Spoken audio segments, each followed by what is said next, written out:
ఆపదలో ఉన్నవాణ్ణి ఆదుకోవడానికి ఆవిడ ఎప్పుడూ సిద్ధమే. ఇప్పటికీ కూడా నేను ఎన్నో చోట్ల చూశాను, పిల్లలు పాఠశాలకు వెడుతున్నప్పుడు, బయటికి వెడుతున్నప్పుడు తల్లి ఓ భువనేశ్వరి, ఓ జగన్మాత వాళ్ళని కాపాడు రక్ష పెట్టి పంపింది.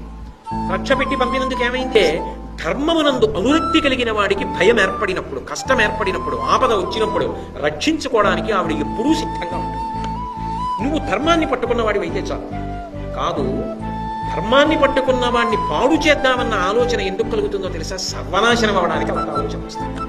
ఎందుకంటే అవతల వాడికి అమ్మవారి రక్ష, దాని వలన యువతల వాడు సర్వనాశనం. అందుకే ధార్మికమైన నడవడి ఏది ఉన్నదో అది నిజమైన భక్తి. అప్పుడు ఆ తల్లి భయాన్ని పోగొట్టి కాపాడుతోంది. సాధారణంగా ఇలా వరముద్ర, ఇలా అభయముద్ర పెట్టింది అన్న మాటకు అర్థం ఏమిటంటే, నా పాదములు పట్టుకో, నీలో మార్పు తెచ్చుకో, 10 మంది హితం కలిగేటట్టుగా ప్రవర్తిస్తానని నీ జీవితంలో మనసులో మార్పు తెచ్చుకుని మొదలుపెట్టు, నేను ఉన్నాను, నిన్ను కాపాడతాను. అది అభయముద్ర, వరముద్ర. జీవితంలో పైకి ఎక్కువ ఎదగడం మొదలుపెట్టు.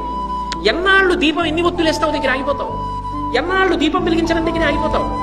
అంతకన్నా పైకి ఎక్కవలసిన అవసరం ఉంది. పైకి ఎక్కువ ఆత్మవిచారం చెయ్యి, నువ్వెవరో తెలుసుకునే ప్రయత్నం చెయ్యి, భయం పోతుంది. పైకెక్కని చెప్పడానికి ఇలా పెడుతుంది అభయముద్ర. అది శంకరాచార్యుల వారి ప్రతిపాదన. నిత్యానందకరీకి కొనసాగింపు. నిత్యానందకరీ, వరాభయకరీ, సౌందర్యరత్నాకరీ. ఎందుకు చెయ్యాలమ్మా నువ్వు ఇవన్నీ? ఎరా అబ్బాయి, ఎందుకు చెయ్యాలి నేను? నీ చెప్పినట్టే వింటున్నావా? నీ చెప్పినట్టే బ్రతికావా?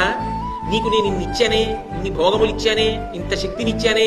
యాదేవి సర్వభూతేషు క్షుధారూపేణ సంస్థితా నమస్తస్యై నమస్తస్యై నమస్తస్యై నమో నమః. యాదేవి సర్వభూతేషు నిద్రారూపేణ సంస్థితా నమస్తస్యై నమస్తస్యై నమస్తస్యై నమో నమః. రేపు తెల్లవారితే దుర్గా సప్తశతి పారాయణంలో చెప్తున్నాం కదా. నిద్ర వచ్చేటట్టుగా చేసి శరీరమునకు కలిగిన బడలికని తీర్చి ఇంద్రియములకు మళ్లీ శక్తినిచ్చినా ఆవిడే. ఆకలి రూపంలో మంట పుట్టించి లోపల అన్నం అయిపోయిందిరా అని చెప్పినా ఆవిడే. అన్నం రూపంలో వచ్చి మళ్ళీ కడుపు నింపినా ఆవిడే.